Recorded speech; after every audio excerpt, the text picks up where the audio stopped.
It was my daughter Rebecca's 45th birthday, and I had arrived at her house early with the cake I'd ordered, specially from her favorite bakery. It cost $200, but for my only child, nothing was too expensive. I knocked on the door with a smile, expecting to see her face light up like it did when she was a little girl. But when she opened it, her expression was one of total annoyance. "Oh, it's you," she muttered without even looking me in the eye. "Happy birthday, my love," I said, holding out the cake with the candles already in place.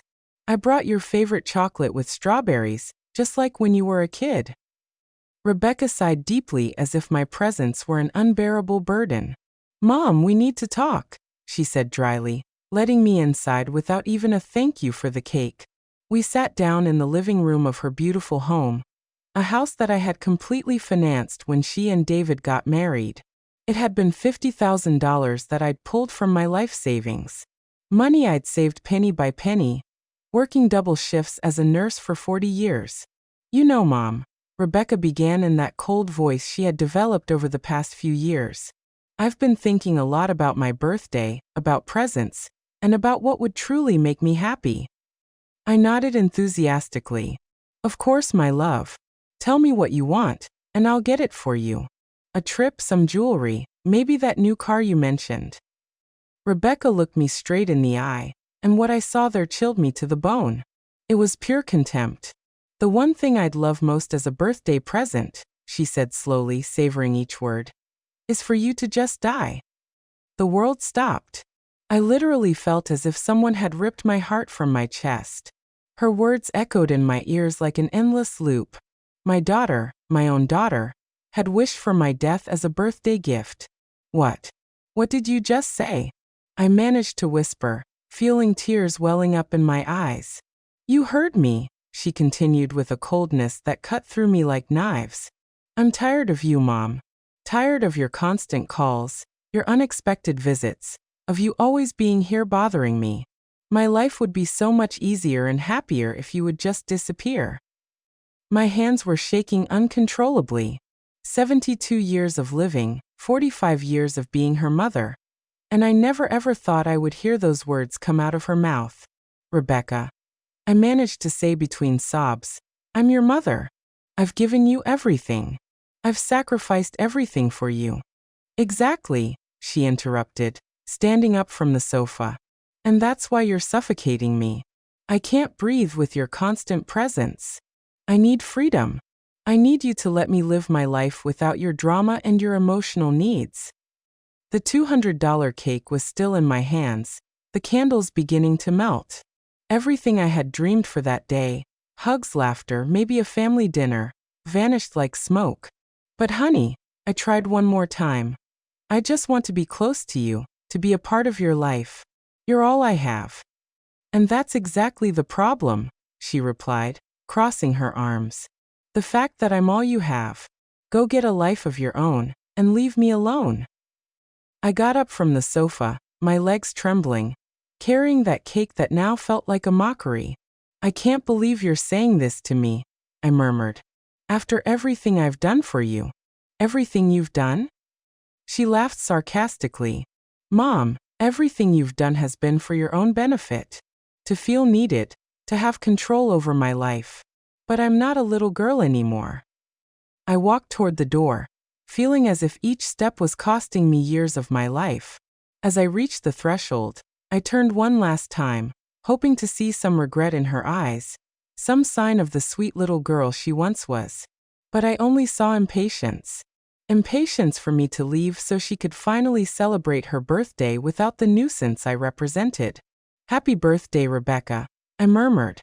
And I walked out of that house, closing the door behind me. I didn't know at that moment that it would be the last time I would ever enter that house as the mother who had sacrificed everything. Because what my daughter didn't know was that she had just awakened something in me that had been dormant for decades. I arrived at my small apartment with trembling legs and a broken heart. The $200 cake ended up in the trash. The melted candles a reflection of the tears that wouldn't stop falling. I sat on my old sofa, the same sofa where I had nursed Rebecca as a baby, where I had read her stories for years, where I had cried tears of happiness every time she called me mom. How had I ended up here? How could my own daughter, the child I had carried in my womb for 9 months, wish for my death with such coldness? I began to remember everything, absolutely everything I had done for her over the past 45 years. When she was 3 and got pneumonia, I worked triple shifts at the hospital to pay for her medicine. It was $1,200 in antibiotics that my insurance didn't cover. Money I got from selling my late mother's jewelry. When she turned 16 and wanted to go to the prom, I worked entire weekends for 4 months to buy her that pink dress that cost $800. I remember how her eyes sparkled when she tried it on. "Thank you, Mom. You're the best in the world," she had said, hugging me tight. In college, when she changed her major for the 3rd time, I paid for every semester without a single complaint. $42,000 in total. Money I got by taking out a second mortgage on my house. "Don't worry, honey," I would tell her every time she called me crying. "Your education is the most important thing." When she married David, I organized and paid for the entire wedding, $35,000, so she could have the wedding of her dreams. The most elegant ballroom in the city, the most beautiful flowers, the menu. She chose without worrying about the price. "I want my princess to have everything," I told her as I signed check after check. And then came the house. That very house where she had just humiliated me. When Rebecca and David decided they wanted to buy their first property, I didn't hesitate for a second. "Don't worry about the down payment," I told them. "I'll take care of it." It was $150,000 from my life savings, the money I had been saving for my retirement. But it didn't end there. When the twins arrived 5 years ago, I became the free babysitter. Every night Rebecca wanted to go out with David. Every time they had plans and needed someone to watch the kids, there I was, not charging a single cent, happy to help my daughter have the life she had always dreamed of. When David lost his job last year, who paid the mortgage for 8 months? Me. $16,000 that I took from my pension. Money that meant eating rice and beans for weeks just to stretch my income. And when the twins needed braces, another $4,000 that I covered without a second thought. "Don't worry," I told them, seeing their distressed faces. "That's what grandparents are for." I got up from the sofa and went to my desk where I kept all the receipts, all the proof of every single penny I had spent on my daughter and her family. They were boxes and boxes of documents that I had kept, not because of mistrust, but because it made me proud to remember everything I had been able to do for them. I started doing the math. Raising Rebecca from birth until she was on her own, approximately $200,000. College, $42,000. The wedding, $35,000. The down payment on the house, $150,000. The mortgage payments when David was unemployed, $16,000. The twins' braces, $4,000. The birthday and Christmas gifts over all those years, at least $10,000 more. The total was devastating. Over $460,000, almost $500,000 that I had invested in my daughter's happiness. And all of it to hear that her greatest desire was for me to die. Tears fell onto the papers as I added and subtracted. If I had put that money in a savings account with compound interest, today I would have more than $600,000. I could be living in a nice house, traveling the world, enjoying a comfortable retirement instead of counting pennies in this tiny apartment. But no, I had chosen to invest in love. I had chosen to believe that the money spent on my daughter was money well spent. That every sacrifice was worth it because in the end I would have a daughter who loved me and would take care of me in my old age. How foolish I had been. I picked up the phone and dialed Rebecca's number. I needed to hear her voice one more time. I needed to confirm that she had really said those terrible words. "What do you want now, Mom?" she answered with annoyance after the 5th ring. "Rebecca, I need to know if you really meant what you said to me today," I asked in a trembling voice. "Of course I meant it," she replied without a hint of remorse. "Mom, it's time for you to understand that I need space. Your obsession with me isn't healthy." "Obsession?" I repeated, incredulous. You call a mother's love obsession? Yes, exactly that. And I hope that after today you finally get the message. I need you to respect my boundaries and let me live my life. I hung up the phone without saying goodbye. There was no misunderstanding. My daughter truly believed that my love was a burden, that my presence in her life was a problem she needed to solve. That night I couldn't sleep. I lay awake staring at the ceiling, remembering every beautiful moment we had shared. Every hug, every "I love you, Mom" that had come from her lips. Had it all been a lie? Or had I simply raised a daughter who had become so selfish that she couldn't see beyond her own needs? At 3 o'clock in the morning, something changed inside of me. The sadness began to transform into something different, into anger, into indignation, into the clear understanding that I had been used, manipulated, and discarded like a used tissue. My daughter wanted me to die. Well, maybe it was time to give her exactly what she asked for. The next day, I woke up with a mental clarity I hadn't experienced in years. The sadness had given way to something more powerful: determination. If my daughter wanted me to disappear from her life, I would, but not in the way she expected. I put on my best clothes and went out with a defined purpose. First stop, the bank where I had a joint account with Rebecca for her house's emergency expenses. That account I had opened just in case, and in which I had deposited $20,000 for any unforeseen events that might arise. "Good morning, Mrs. Johnson," greeted the manager, Mr. Martinez, who had known me for years. "How can I help you today?" "I want to close joint account number 458728891, I said with a smile that he interpreted as kindness, but which was in reality pure vengeance. "Are you sure? That account has a considerable balance of $20,000, he warned, checking his computer screen. "Completely sure. I want to transfer all of that money to my personal account," I replied, signing the papers with a steady hand. Seeing those $20,000 returned to my personal account gave me a satisfaction I hadn't felt in years. It was only the beginning.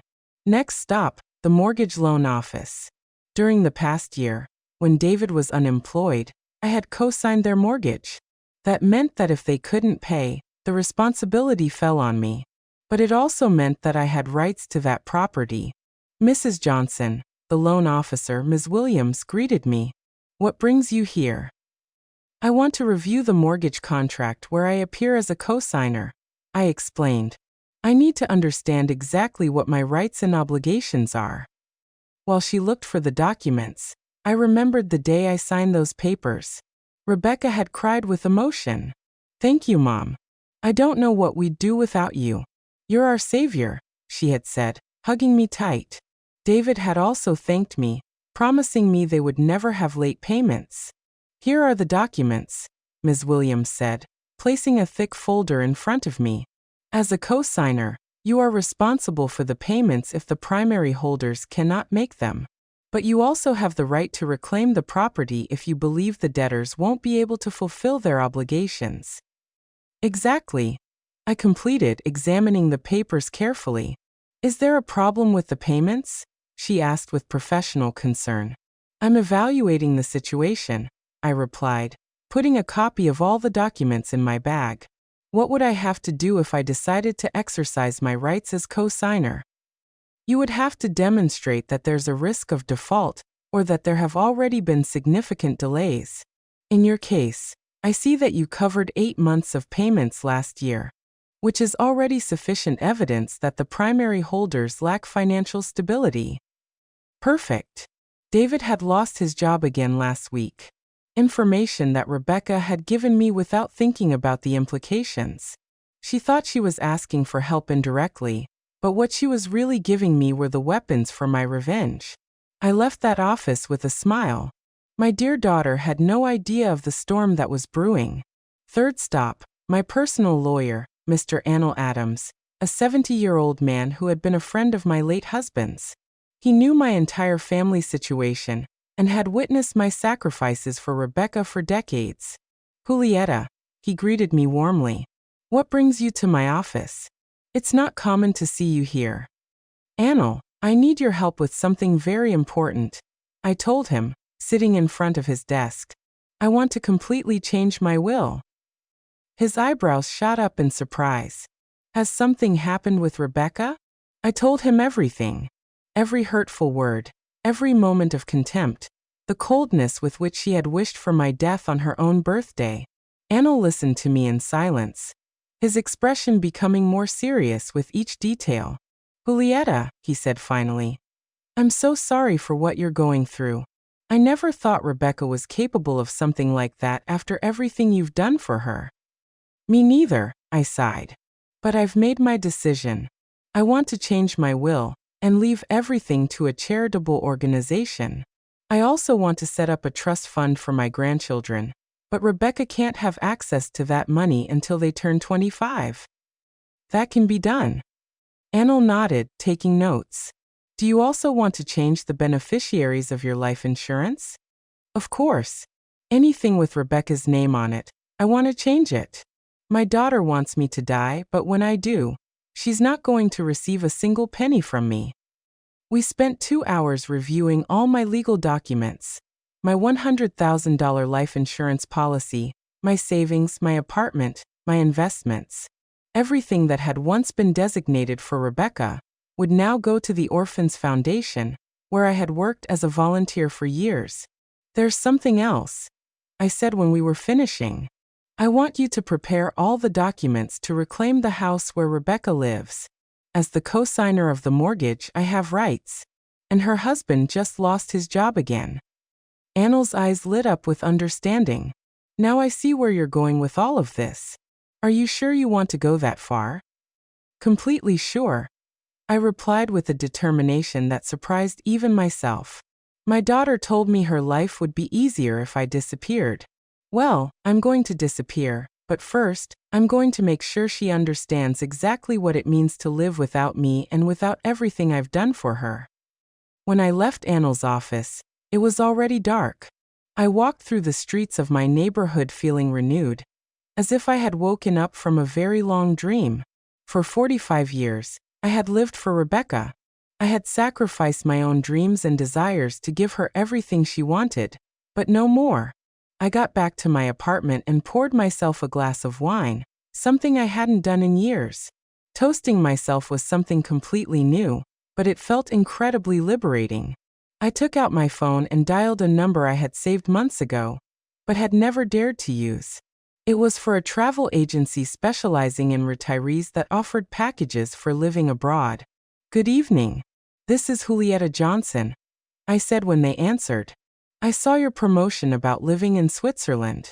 Could you send me complete information? Of course, Mrs. Johnson. Switzerland is a very popular destination among our clients. We have several programs from temporary stays to permanent residency. What kind of information do you need? Everything, I replied without hesitation. I want to know everything about how a 72-year-old person can start a new life in Switzerland. After hanging up, I stood at the window looking out at the city where I had lived my entire life. Soon, all of this would be just a memory. My daughter had asked for my disappearance as a birthday gift, and I was going to grant it to her in the most spectacular way possible. What Rebecca didn't know was that her wish was about to become her worst nightmare. The next few days were a roller coaster of emotions and secret preparations. Every morning I woke up with a mix of pain and determination that pushed me forward with my plan.